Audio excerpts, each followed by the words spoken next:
We're all a little strange, some of us just hide it better. The Breakfast Club wasn't just about five misfits trapped in Saturday detention. It was a cinematic thunderclap that rewired how Hollywood saw teenage life. Behind John Hughes's deceptively simple setup was pure behind-the-scenes chaos.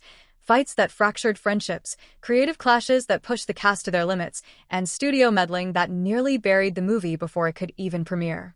Judd Nelson's extreme method acting blurred the line between character and cruelty, forcing the crew to call in security. And those unforgettable, generation-defining moments? They were never even written in the script.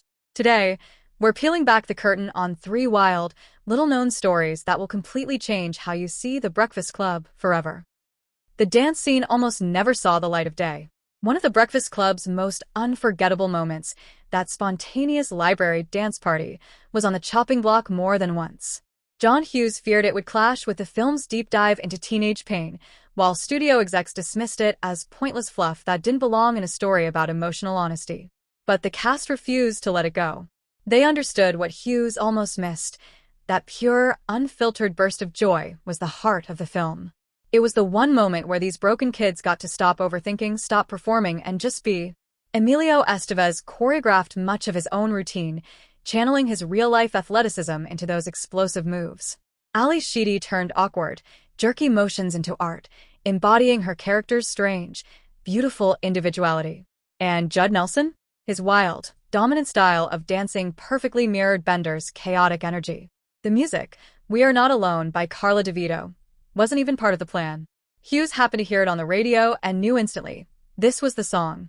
That raw, unscripted energy synced perfectly with the track's upbeat rhythm, and when audiences first saw it on the big screen, they cheered. The scene became more than a dance. It was a celebration of freedom, connection, and what it really means to be young, misunderstood, and gloriously alive. This wasn't acting, it was infiltration. Before filming The Breakfast Club, Judd Nelson didn't just study teenagers, he became one. In a move that blurred the line between performance and deception, the 20-something actor went full undercover, enrolling in a nearby school, hanging out at teenage hotspots, even attending classes as a supposed transfer student. He fooled everyone. Local teens welcomed him as one of their own, completely unaware they were befriending a Hollywood actor deep in character research. To the rest of the cast, Nelson's commitment was jaw-dropping. He mimicked teenage slang, soaked up their social rhythms, and used everything he learned to sculpt the raw, rebellious essence of John Bender. But behind the brilliance was a dark ethical question. Where does acting end and manipulation begin? Judd Nelson's intensity didn't end when the cameras stopped rolling. John Hughes may have been impressed by Nelson's edge during the audition, but once filming began, that same intensity turned toxic.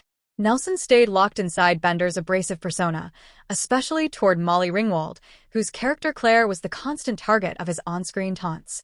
Unfortunately, the hostility didn't always stay in character.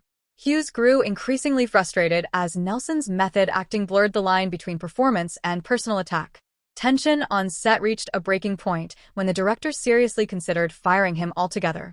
But in a surprising twist, it was Ringwald, the one who bore the brunt of his behavior, who stepped in, along with other cast members, to defend him.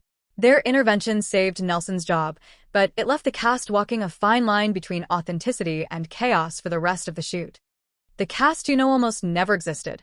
The Breakfast Club, that defining snapshot of teenage rebellion, was almost an entirely different movie. In John Hughes's original vision, the detention crew was written for John and his sister John Cusack, a real-life sibling duo poised to bring their sharp, sarcastic energy to the screen. But fate and studio scheduling had other plans. When the studio ordered Hughes to make 16 Candles first, everything changed. That single decision reshuffled his creative deck and rewrote movie history. John Cusack, who had been promised the role that could have made him a star overnight, was crushed. Reports from the Times say he was furious and heartbroken, watching a once-in-a-lifetime part slip away. The Cusacks would have given the story a totally different vibe, more biting humor, less emotional vulnerability.